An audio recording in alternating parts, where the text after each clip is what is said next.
Welcome back to another episode of Extra Literary Affairs, a podcast for the lit curious reader, because why not read a little bit of everything? I'm Jennifer Smith. And I'm Joey Kelly. And today we are having an affair with the Argentine author Silvina Ocampo and her short story, The Autobiography of Irene. This is our third story in our month-long series exploring grief through different cultural lenses. But before we dive into the story, let's explore some music. Joey, did you bring us some examples of South American music? So today we're going to be reading a poem from a Chilean author. So we're going to start with Chile. And on the screen are some songs you should check out. And from Argentina, where the author of the short story is from, you can check out some songs. That sounds good to me, Joey. And just by a mere coincidence, I just received a note from a friend from the U.S. who is in Buenos Aires right at this moment. So that's 2 for 2 for Buenos Aires. We've got Roberto there.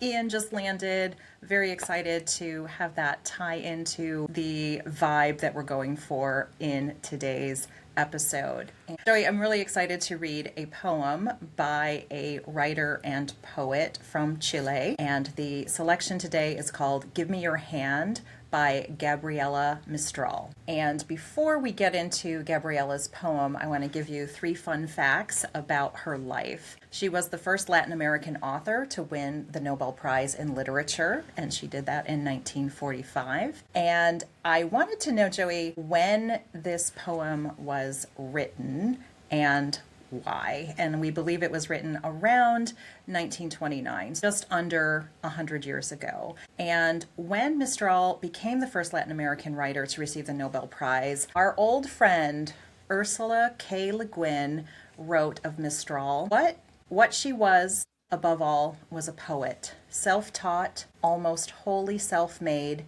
who worked constantly, tirelessly, all her life at her craft. So some high praise from Ursula Le Guin. And the early life experiences by Gabriela Mistral really left a mark on her. Her father left when she was 3, and as a young student, she faced some false accusations and was denied admission to a teaching school. And that was a very difficult time for her that shaped her views on justice and fairness.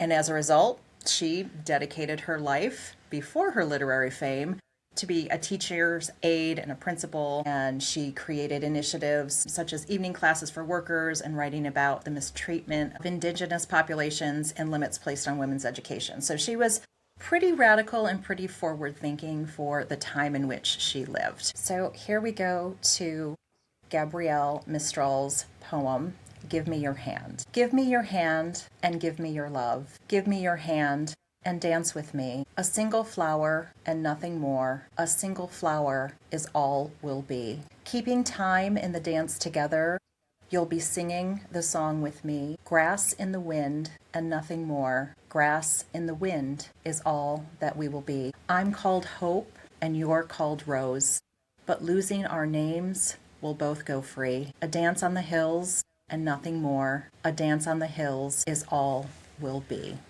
And that's the poem, Joey. Quite liked it. Snaps for poetry. We give snaps on this channel. Yeah, I'm really excited that we're exploring all these different authors and all these different poets from different parts of the Americas. And I just love that we get to add these people to our lists of authors and poets that we'll be like, oh my God, you read this person too? I read that person. Bring us together. Okay. And I believe, Joey, as per our usual, I believe that this was a translation from Spanish into English. So the fact that it still works as a poem, I don't know that for fact, but I'm pretty certain that that is a likely candidate, that she wrote this in her native tongue and we are receiving the translation. So Joey, the reason I say that is that the collection that it was posted in, or the first time it was published, is called Kindness. And when I looked that up, it gave us the word for kindness in Spanish, which I will not pretend to say right now. But in Spanish. In Espanol. Yeah. I'm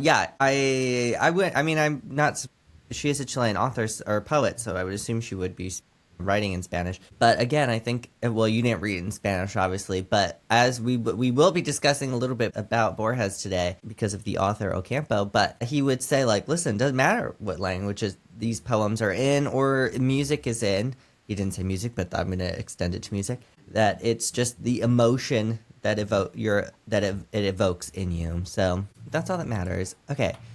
So before we get into the story, let's learn a little bit about Silvina Ocampo. She's a multilingual translator and an artist before she became a writer. She was born into a wealthy family and she was educated at home, and she speaks Spanish, French, and English. Wow. What am I doing in my life? I barely speak English. So she used English to translate classic American writers like Edgar Allan Poe and Emily Dickinson into Spanish, which is so fascinating because I feel like I don't know. Obviously, I don't know what is being translated into different languages. I mean, I don't know everything. I know some things are being translated. But it's interesting that there was a gap that she saw in literature, and she thought Emily Dickinson and Edgar Allan Poe were important enough to the canon to have to translate. Anyway, Yeah, and Joey, I just want uh, to say something if I can. I think it's also interesting as a translator what you might absorb from the styles of the writers and the poets that mhm. you are translating. So I'm very curious to see if that had some influence into her own writing style. Just super I curious on that. I would say so. Emily Dickinson and Edgar Allan Poe were not known for their mental health. We'll say dark, dark, dark, extra dark, Yeah. period. So something that I found really interesting about Ocampo was that in 1946, she published a detective novel featuring a protagonist called Umberto Uberman, which is a strikingly similar name to Humbert Humbert from Nabokov's Lolita, which appeared 9 years later. And so I think there is some discussion of like, did Nabokov read this? I don't know. Probably Nabokov was so fucking smart that he probably spoke Spanish. I don't know. So even if it wasn't translated into English or into Russian, I'm sure he probably got to it. But anyway, who did he do that? I don't know. Who could say? Yeah, and her sister Victoria, who's also famous, published the first Spanish translation of Lolita. So, full circle there. And she collaborated with her husband and Jorge Luis Borges, as I was just saying, and they did a bunch of projects, including an anthology called The Book of Fantasy, which isn't a very influential work. Okay, so and she only has one novel that I downloaded. It's free on Kobo Plus. It's called The Promise, and she revised it for over 25 years, which is some James Joyce stuff because it was Ulysses was published, was edited like continuously for like 17 years or It something. was kind of never done. Yeah, it was always a work in It was progress. out there, So, but it was getting revised. yeah, where his is like an epic 600 pages, hers is, I think, more like a long short story where I believe it's like 100 pages or so. So, I'm going to read it. I started reading it, but I didn't have enough time. I was reading something else. So, I suggest everyone check it out because she worked on it for so long, so it must be good. In 1979, Argentina's National Prize for Literature denied her award because the judges deemed her work too cruel. Despite this and being often overshadowed by her famous sister, Victoria Ocampo, her husband, and by Borges, her work has seen a resurgence and increasing translation into English in the 21st century. And that is how we have found her because her work has now been translated and now we can access it because we don't speak Spanish. Thank you for saying that, Joey, because I'm a little stuck on the fun fact that you told us that her accolades were denied because her work was too cruel. What? Yeah. Like, would you say that to a man? I don't know. It was 1979 in South America, so who knows what was going on there, but I just find that I a mean, very look at interesting criticism. look at Lolita. That's a highly, I don't know what prizes Lolita won, but I mean, obviously it's a hugely influential novel, and if that was Nabokov's inspiration, then she should get some credit there. And she's friends with Borges. Get out of here. You think Borges is gonna hang out with dummies? No. No, or mean people? No. I think, Joey, now you have thrown the gauntlet down for me that I definitely have to read her novel. Although I, spoiler alert, had some difficulty processing this short story. But before we get into the Mhm. short story, I would love to, Joey, just read a really quick summary about the autobiography of Irene, which is the story we read together. So the short story is about a young woman who believes she has a form of clairvoyance. Whatever she imagines just happens to come true in real life. But after it happens, she completely forgets the people involved. Just gone. No idea. Having foreseen the deaths of her father and also her lover, not the same person, two separate people, Yeah. she now anticipates her own death at age 25. And she believes that when she dies, it will restore all of her lost memories. So that's just a very interesting premise for a story. And Joey, do you want to share with us your first impressions before we address the specific nuances of the story? Sure. So I had to read this quite a few times. Like, I read it maybe 4 or 5 times because I was feeling pretty lost, especially during my first read. I vividly remember saying out loud, like, what is going on? What did she say? Why is she saying these things? And it really feels very influenced by Borges and Clarice Lispector. So if they had a baby, if their writing styles could have a baby, this would be the story that they would write, I would think. And it sort of just felt sort of like a fever dream at times for me, because it's almost told in sort of vignettes, where there's really not a logical end to some of the parts. It sort of just moves on because it's in her head. And so, but it's not super stream of consciousness to me. It's very fluid. I guess it is sort of stream of consciousness, but I don't know. I can't really put my finger on it, but I think I really loved it. And I really loved the meta-fictional aspect of this, because she's talking about writing this story of her life, but she's also giving it to us. And so, like, she's aware that she's in a story kind of thing, but, it's very deep. And I really loved that this is a circular narrative, which I'll go into in a little bit, because we start this and end the story with the exact same words, which feels like a very Borges idea as well. What did you think about this, Jennifer? Oh, Joey, I wanted to love this story so much. I read it twice, and when you said the first time you read it, you're like, I feel a little lost. I don't think I got less lost the more I was reading it. And at some point I was like, put this down, talk to Joey about it, maybe pick it up at another time and see what else comes out as a result of our discussion. So I do agree with you that this circular storytelling, like bookending it with like the exact same phrases, was very powerful and interesting. Unsurprisingly, to people who have heard us discuss before, your number one fan status with Borges is unchallenged by me. I do appreciate the writing. There's a lot going on, and it was very, very dense. This was a 9-page story that we read, so I thought, oh, you can just whip this out in like a few minutes. It's not going to be a big deal. It was a very long process, which you had foretold, a story foretold by Joey.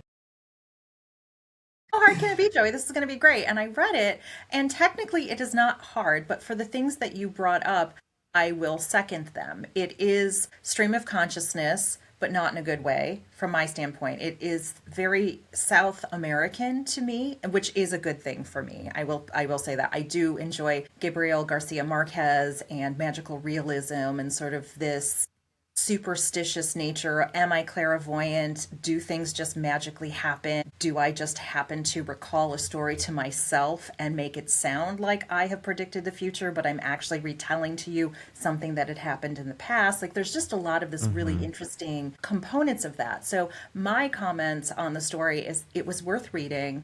It is confusing. Unlike the Clarice Lispector, the egg and the chicken, I felt, as you'll recall from that conversation we had, Joey, like I was fired up. I was like, this is about feminism, and this is about female power, and this is about objectification, and I'm like down with it. I got this, Joey. I'm so clear on it. And this story, I'm like, is this about religion? Is this about losing your innocence? Is this, because we are in the month of grief, we're having these long grief discussions.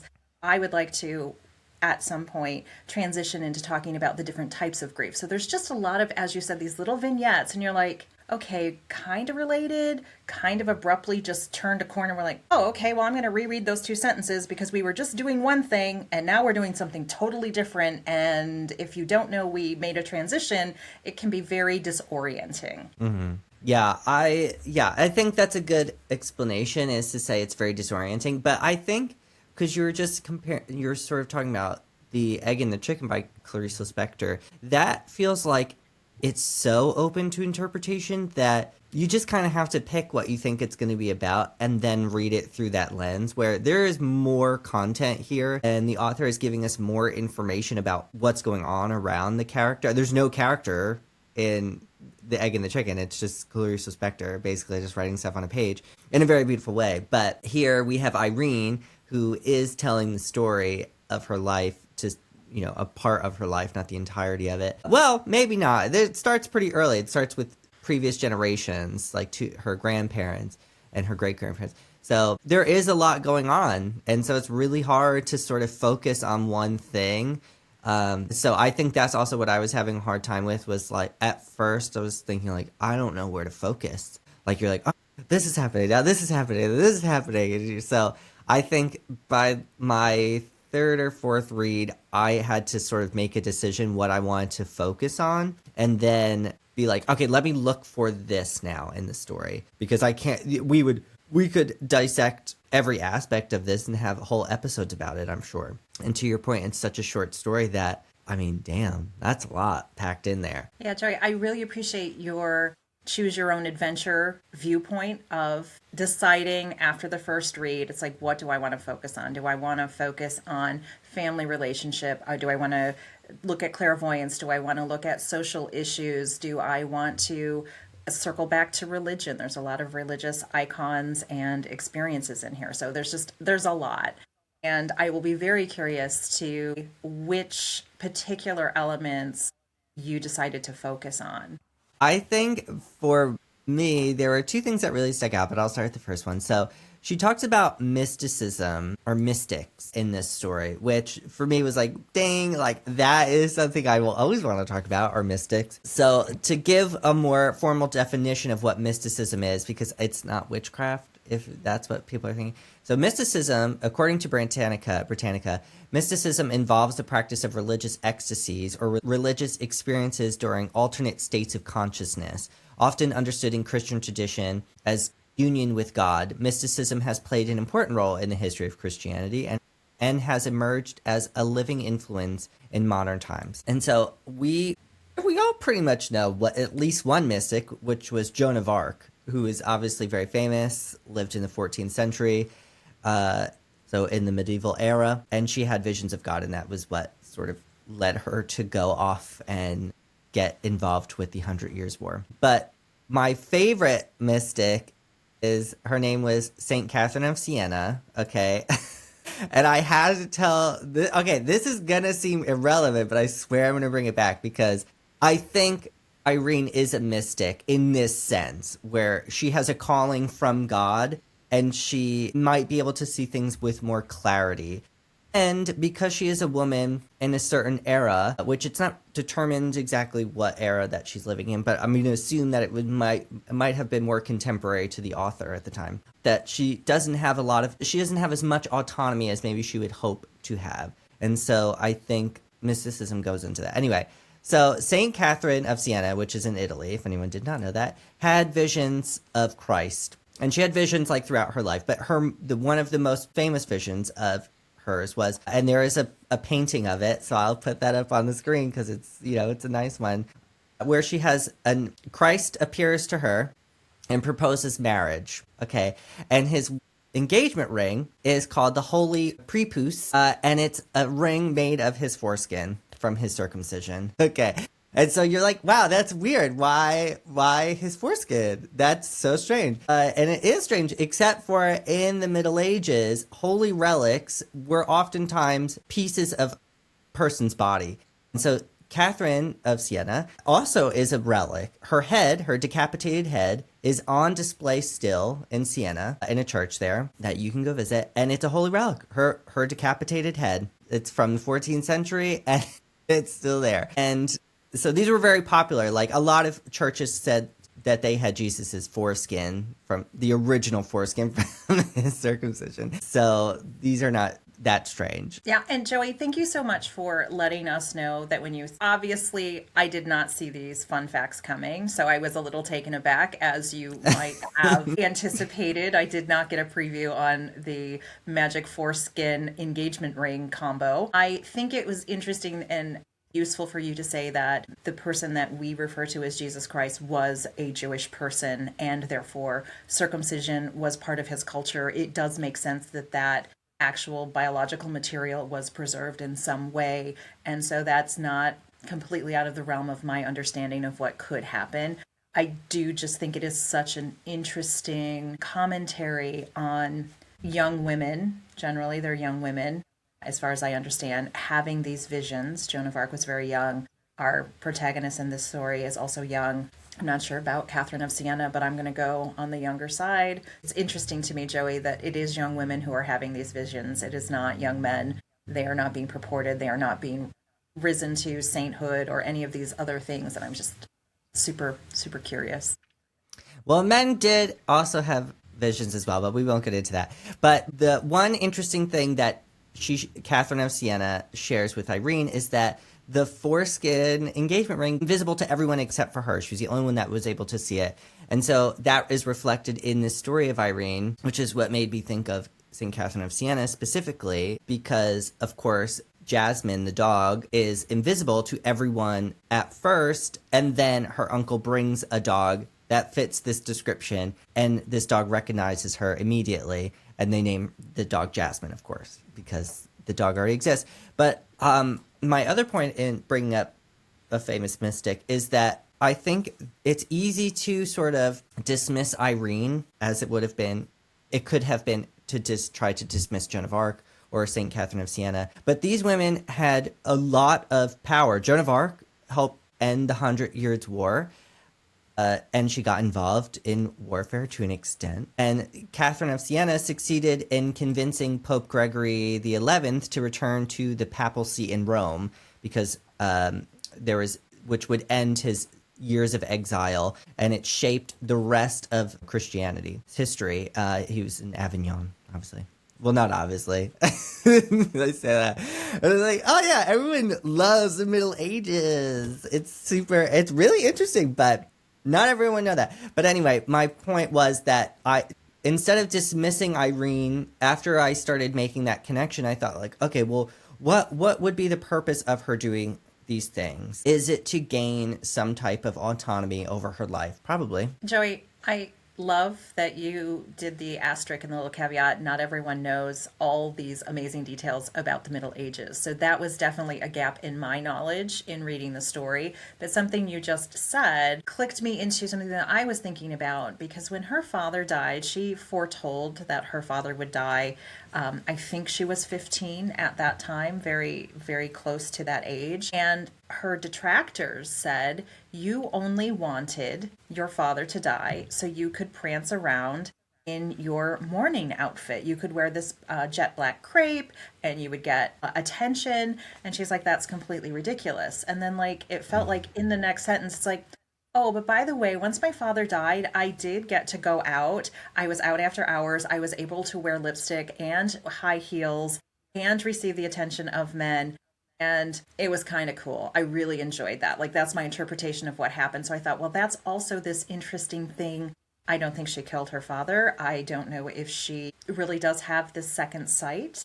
I will suspend disbelief and say, yes, she is reporting to us that this is her reality and therefore it happened in the story. Yes. But again, about power, influence, she also at this time falls in love with a young man, or a young man falls in love with her. And she was like, oh, I think his name was Gabriel, again, a biblical name. And she's like, yeah, he thinks I'm the love of his life, but I've already forgotten him. Like, this isn't going to work out. And I just thought it was just very interesting if you think about female power, becoming mature, what family responsibilities are upon you, what are society's restrictions. It's just a very interesting lens that I was looking at the story of what is really going on here, and just thinking about, she said, my grandparents look more like twins. So again, we're doing this twin things. It's like they didn't even look like brother and sister. They look like twins, like fraternal twins. Fraternal, yeah.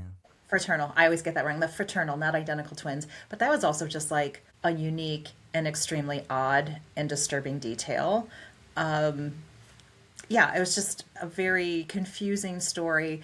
But to echo what you mentioned to us earlier, a person reading the story for themselves, which we always recommend people do, it's just interesting to have that experience, you will probably have a completely different experience than either Joey or I, and will find things in the story that did not come to our attention through our lens. Yeah, I think this story has so many aspects and details to it that you don't have to tune into the mysticism part. And she does have visions of the Virgin Mary, so she's being visited by a divine being of some sort.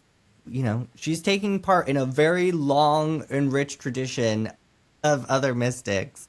So go ahead, because I love that part. Jennifer, what did you think about the writing style of Ocampo? Knowing who her influences were, that telling a story in a, from my standpoint, logical, straightforward, chronologically correct story was not in her wheelhouse. She didn't want to do that. That wasn't what she was there for. And the sort of weaving in and out of time, as you said, we talk about, she tells us she's 15. We know that she dies at 25, so we have 10 years of her life, but she flashes back to her childhood, her parents, and also her grandparents. So you have all of this weaving in and out of time. At the end, who wrote the story? Did she write the story before she died? Why does the story start and end exactly the same time? It was this playfulness that we have often seen in South American writers. I don't know why. If you had just handed the story to me and didn't tell me who had written it, I would say, this is definitely a South American person, because there is just some cultural sensibility that I think that shines through that feels very reminiscent of the South American writers that we have read. Gabriel Garcia Marquez comes to mind.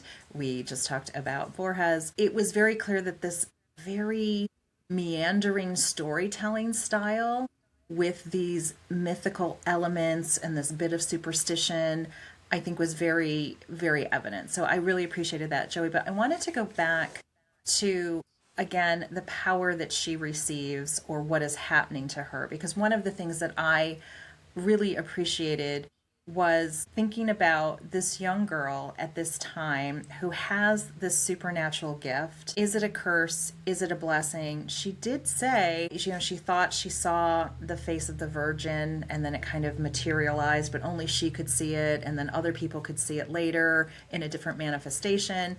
And she said, and I don't have the passage, Joey, but I know that you will recall this. She said, man, I really wanted God to pick me out as special. Like, I wanted to be chosen to become a saint, because her parents were observing her behavior, and she overheard them one night. They were not speaking to her directly, but she overheard them say, she's getting a little fanatical. Like, I hope she doesn't take this too far. I hope she doesn't become a saint. And she's like, you know what?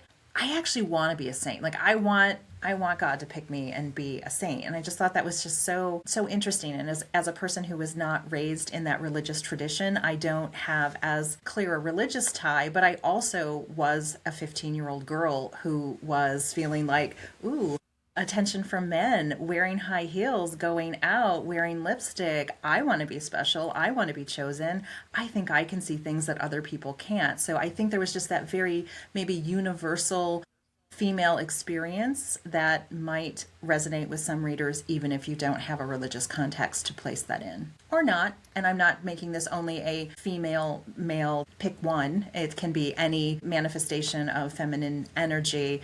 But I just thought that was really interesting.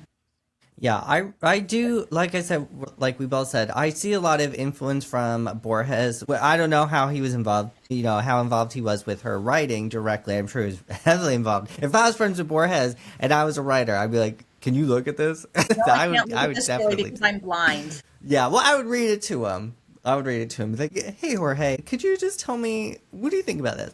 And there is something about her exploration of memory, which I think is we both really sort of key in on in stories, where we're like, oh, that's so interesting. Like when authors can come up with something new to discuss about memory and how we use it and how we engage with it, I think it's always so fascinating. So I just want to read a little excerpt from the story that talks about that. I then understood that to lose the ability to remember is one of the greatest misfortunes, since events, though infinite in the memory of normal beings, are extremely brief, indeed almost non-existent, for one who foresees them and then merely experiences them. Those who do not know their destinies invent and enrich their lives with hopes of a future that will never turn out the way they imagine. That imagined destiny prior to the real one exists in a sense and is as necessary as the others.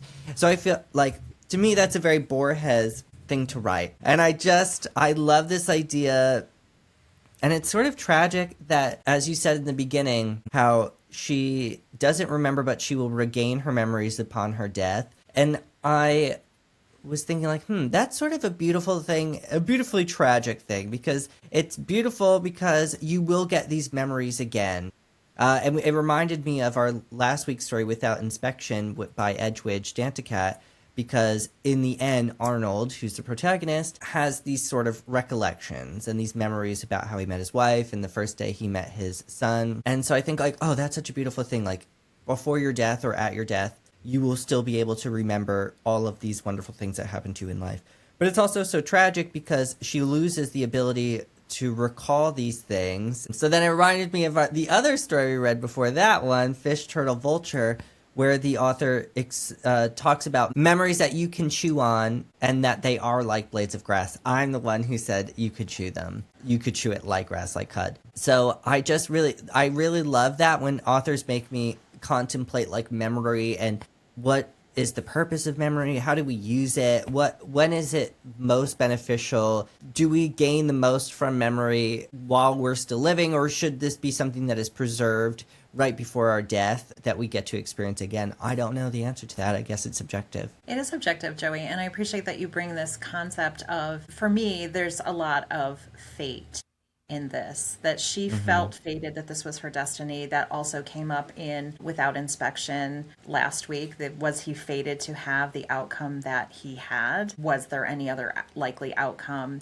The echoing of when she said, I have a memory, or I'm creating a memory in real time, and then it's gone. For a person, the quote that you just read to us, for a person who can foresee the future, everything is written. If you are reading this out of your mind, everything is written. Her hard drive of her brain would be full if she's making up alternate scenarios or revising memories or all of these things. So for me, it feels like a person who, she says, who does not have her ability to predict the future, to see the future, to have this extra insight, they can make up all sorts of memories. They can reshuffle them. They can recall the scent of a rose. And they do talk about the scent of a rose and some other things. So I thought it was nice that you picked a poem that also talks about rose in that imagery. It was just very... Yeah, I did that totally on purpose. It was great. Well, it was foretold, Joey. I don't know what to tell Yes, you. it was fated that it was fated for us to do that.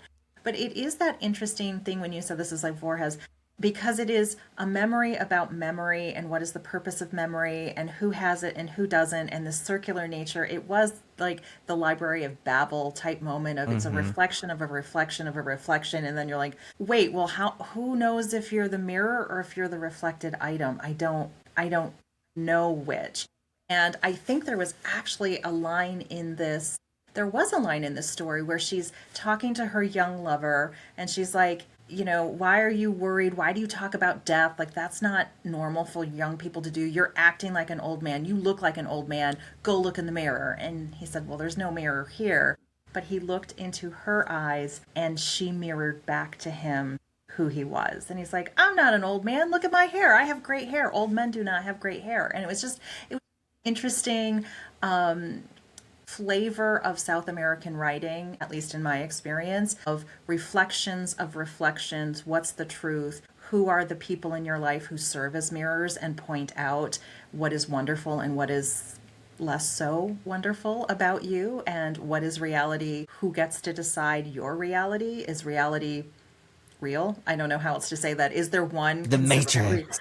Yeah, is there one consistent reality that is universally true for all people experiencing it, or is the reality that you choose your reality? So yeah, just again, this is why I stay away from the South American writers who kind of just put my brain in a blender and I come out going like, what? And in some ways that's great. It's like riding the teacups or the tilt-a-whirl at the fair, like your insides get all scrambled, and some people really like that and some people are like, but I definitely was thinking the Library of Babel for this story as an influence. I'm sure it was written before this one. I don't remember the exact date that one was published, but I do want to just read the beginning and then therefore the end of this story, which says, I never felt so passionately eager to see Buenos Aires lit up on Independence Day, for sales at department stores festooned with green streamers, or for my birthday, as I was to arrive at this moment of supernatural joy. Ever since I was a girl, I've been as pale as I am now, ...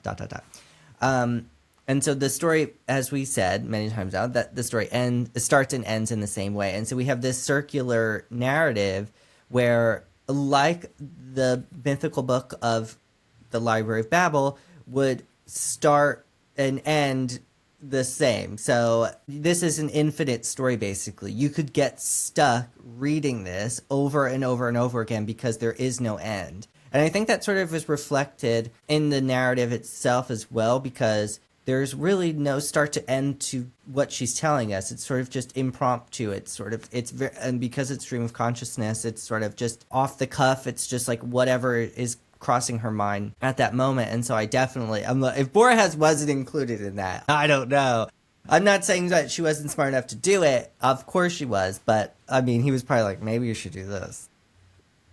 So, Joey, just something that you said with me contradicts what we've both been saying and what we've both been reporting that the author said to us. She's like, I don't have any memories. I don't remember anything. I'm like, oh, excuse me? You are telling me about the clothes you wore. You are telling me about the smell of the rose. You are telling me about your grandparents. If those aren't memories, what are those? So it's just kind of, again, this very circular, odd exploration of what is a memory, what is an invention, what is the truth, what is what do they call that? Like a vision of the future. It's just really quite interesting. Yeah. And I think it is something that makes us wonder, is this a reliable narrator? Because Irene is, of course, telling us the story, but the story is called The Autobiography of Irene. So we are going into it with this expectation that Irene is the author of her story, because that's what an autobiography is.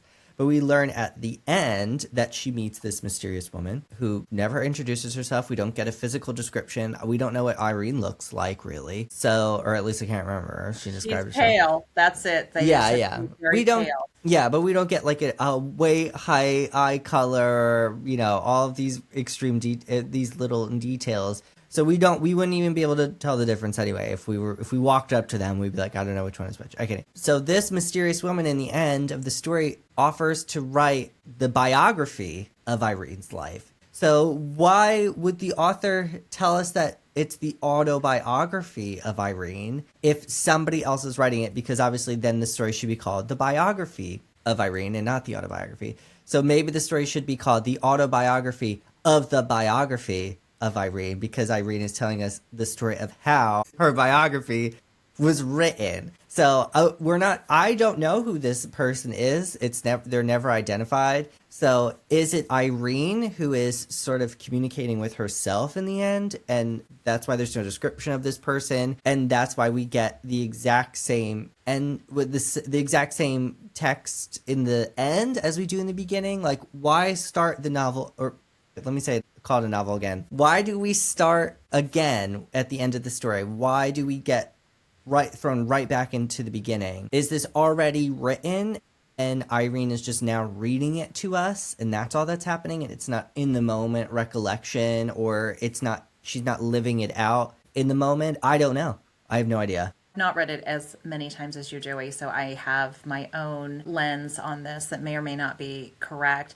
But just like she saw the images of the Virgin Mary and had those manifest, just as she had her invisible dog called Jasmine, who then is made real by random dog on the street coming up, and they're like, Jasmine! It's like, the dog recognized me. I'm like, dogs are friendly. Dogs are probably like, hey, lady, thanks for giving me attention. And I love the fact that the dog's name was Jasmine, but they said it was a male dog. So I was like, hey, way to go, people. You don't have to have gender-conforming names in this story. I'm enjoying that. The woman at the fountain was, again, one of these invisible manifestations of holiness or of some other thing that we can't see it, but she can, and can communicate directly with this other presence. I don't know, Joey. I don't think it's an answerable question, but it is, even as we are discussing here, I'm like, okay, I think I know less about the story now than I did when I read it. The more I read Yeah. about it, the less I think I know about the story. Yeah, I'm suspicious. Obviously, if anyone has read the story or will read the story, you should be suspicious in the story.